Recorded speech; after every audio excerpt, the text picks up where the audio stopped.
Starting off in Syria, where a terrorist attack on Aleppo University has left over 80 people dead. Aleppo's governor says scores of others have also been injured in twin blasts that targeted students who were sitting their final exams. Earlier reports said displaced civilians had also taken refuge at the university. A large number of people have so far lost their lives in similar attacks by foreign-backed insurgents. Let's go to Montreal and talk to Professor Michael Tosodowski with the Centre for Research on Globalization. Welcome to the programme, sir. Professor, the crisis in Syria is taking its toll on civilians more than armed forces, and it seems the Free Syrian Army is taking advantage of this. In one case, it used civilians as a human shield. Just how can the Free Syrian Army dare claim itself to become the ruler of Syria when it uses aggression and violence to get what it wants? Well, this particular event of bombing a university, I think, suggests that the so-called opposition, the so-called Free Syrian Army, is in a state of despair. It is losing ground everywhere from a military point of view throughout Syrian territory. What strikes me here is that this attack bears the footprints of something which was very carefully orchestrated and planned in advance. To claim, as the Western media is doing at this moment, that government forces would have bombed a government building, a state university, is totally absurd.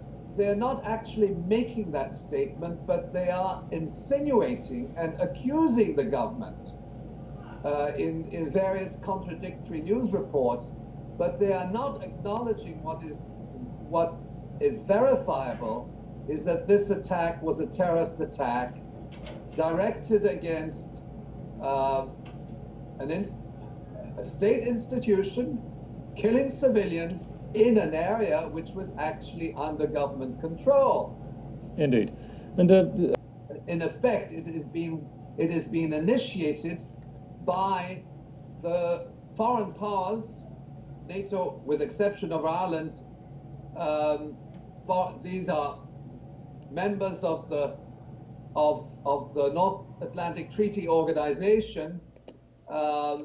The European Union has supported this initiative, but in effect, NATO is behind these rebel forces. In other words, who should be taken to the ICC? The foreign powers, which are the sponsors of these terrorist attacks. And the assumption of this initiative is precisely the opposite. It is to ultimately smear and demonize the Syrian government. All right, we'll have to leave it there. Many thanks to Professor Michael Tosodowski with the Centre for Research on Globalization from Montreal. Hello everyone, welcome to GGN. Today is Thursday, January 17th, 2013, and I'm Darko. Welcome. You just saw that video, the first one, basically a guy telling the truth. And we'll never see that, right? They'll only go after like Gaddafi's son and like Assad, maybe they'll go after their family and stuff like that.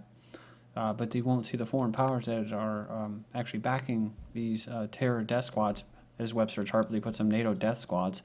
You're not going to see them sit in an international criminal court.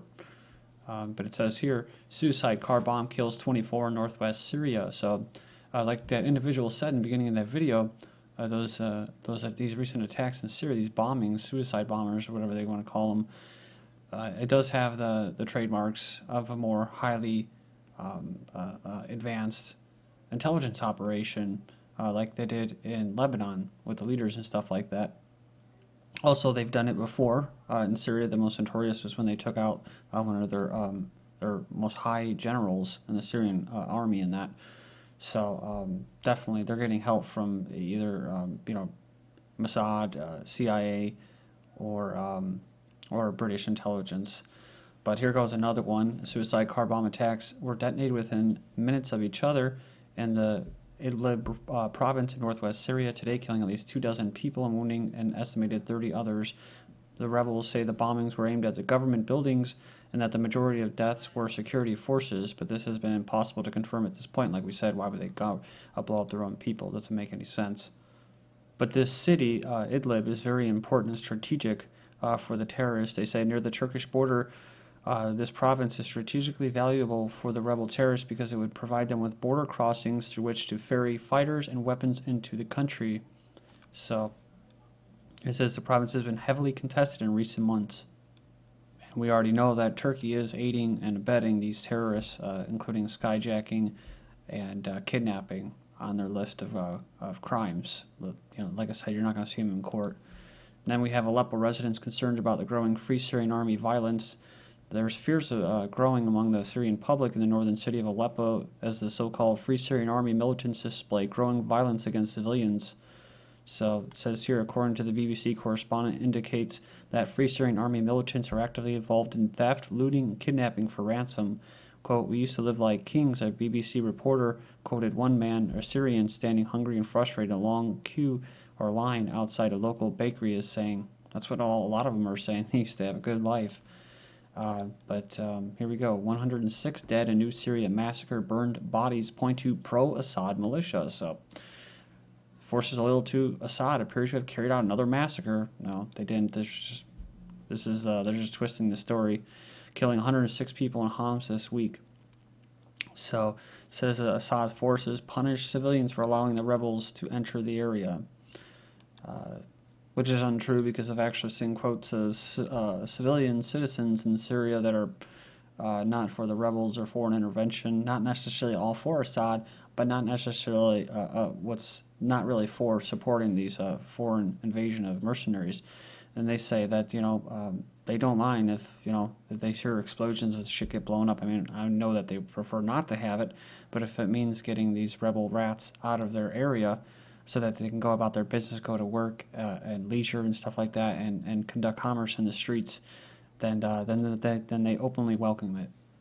So the problem is that when the rebels lose to Assad's forces, as they call cleansing the area of these terrorists, the rebels start to use the civilians as cannon fodder and as human shields and stuff like that, and to blame it on the government. That's what this story is all about. But it's complete propaganda coming again from newser.com. Jordan says 7-member Syrian family killed in fire at refugee processing center. So it says it says here the people in the refugee camp, 7 members of a family died after, says here, a heating accident. A kerosene heater accidentally flipped over, spreading kerosene on the ground, causing a huge blaze. So pretty sad. And we have Mali war triggers fears of wider conflict. So moved on to Mali. We have as France steps up its war on jihadists in Mali. That's basically, like I said before, it was the Tuareg rebels. They were trying to fight for their independent state, kind of like the Kurds do. And then they were taken over by this al-Nusra, which is what the Western forces are supporting in Syria right now. They're actually detonating all of these bombs and stuff like that, these suicide bombers killing civilians. And they are a legitimate threat. But either way, it says that there are concerns the intervention could trigger a wider conflict with al-Qaeda. So that's the all-encompassing term, al-Qaeda. Just as the 2011 U.S. NATO intervention in Libya that helped basically oust a sovereign leader led to the Islamic conquest in northern Mali. So at least they admit that that's what caused it. Was with the first intervention in Libya on a sovereign nation actually caused the instability over here. France has opened the gates of hell, declared Omar Hama, a leader of the movement for oneness and jihad in West Africa, saying France has fallen into a trap much more dangerous than Iraq. Then we have Mali conflict will engulf European states. Go down here and it says France has been saying all along that they will go in by about September, giving the Islamists or al-Qaeda groups plenty of warning as to be ready to retaliate. So now that they have gone in early, not only gone in early but gone in at all they are doing exactly is what they are trying to say they are not doing, which is going to bring in the war or bring the war into Europe and Algeria, which is unbelievable. I think it is a very ill-considered act on behalf of France. And this was coming from an interview with David Lawley, a journalist and filmmaker in London. Next up, we have Land Destroyer report by design. French Mali invasion spills into Algeria. This is what we were talking about. Exactly as predicted, the ongoing French intervention in North African nation of Mali has spilled into Algeria, the next most likely objective Western geopolitical interest in the region since the successful destabilization and regime change of Libya in 2011. So it says in last week's report, France displays unhinged hypocrisy as bombs fall in Mali.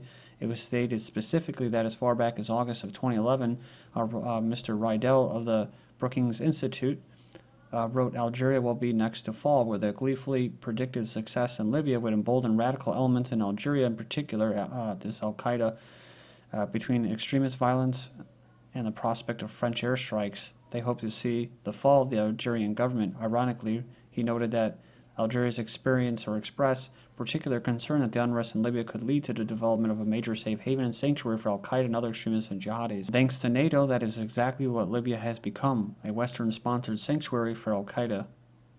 And now it is being reported that Al-Qaeda-linked terrorists have seized American hostages in Algeria in what is being described by the Western press as spillover from France's Mali operations. And its military action, both covert and incrementally more overt, that we'll see the West's extremist proxies and the West's foul efforts to stem them increasingly creep over the Mali-Algerian border as the old imperial maps of Europe are redrawn right before our eyes.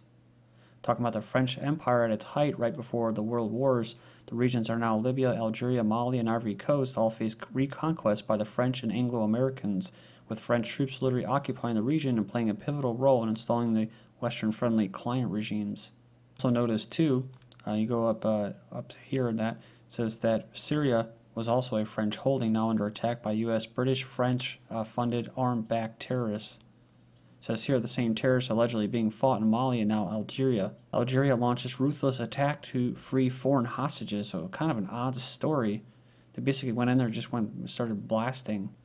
It says between 6 and 34 foreign hostages were killed on Thursday. So it goes on there, it says British security source told the Algerians were firing for helicopters at anything that moved. It says the militants want to leave the country with the remaining hostages to use them as a bargaining tool. It says Algeria refused to negotiate. So now we have nearly 50 hostages, kidnappers killed in Algeria airstrikes, just a different source. And the militants say they're retaliating for Mali intervention with the kidnapping in Algeria. Apparently in revenge for France's intervention in Mali, it's not intervention, it's invasion and colonization, an Islamist group attacked a foreign-run gas field in southern Algeria on Wednesday and reportedly kidnapped an undetermined number of Americans and dozens of other foreign workers. Coincidentally, Americans, right? So Mali, a potential long-term Afghanistan-like conflict for France. We're hearing it's going to be like Iraq, it's going to be like Afghanistan. 5 American hostages are still unaccounted for in Algeria, so it's very coincidental, right? Because you had Panetta, Leon Panetta, saying, oh, there won't be any troops on the ground. But it says American kidnappings in Algeria is a terrorist attack. So it was a terrorist attack. And U.S. will provide France airlift help and training for Mali operation. They're going to have intelligence, which they already have all throughout Africa, especially Somalia and Ethiopia and that. But I just covered a story about how they're going to be deploying, U.S. troops are going to be deploying under AFRICOM to 35 nations. So troops, special forces, and that all throughout the continent. We have EU agrees to launch military mission to train Mali army. So again, more training, more planes and everything. Nigeria, Chad, troops have been in West Africa. Troops have been dispatched to Mali. So that's been kind of confirmed, semi-confirmed. The thing to note here, though, is that these militants blamed it on the intervention and France and Algeria allowing France to launch strikes, jets and stuff like that from their country into Mali. But like we said, we're just covering that. It has nothing to do with that. Algeria was the plan, so they used Mali as a springboard.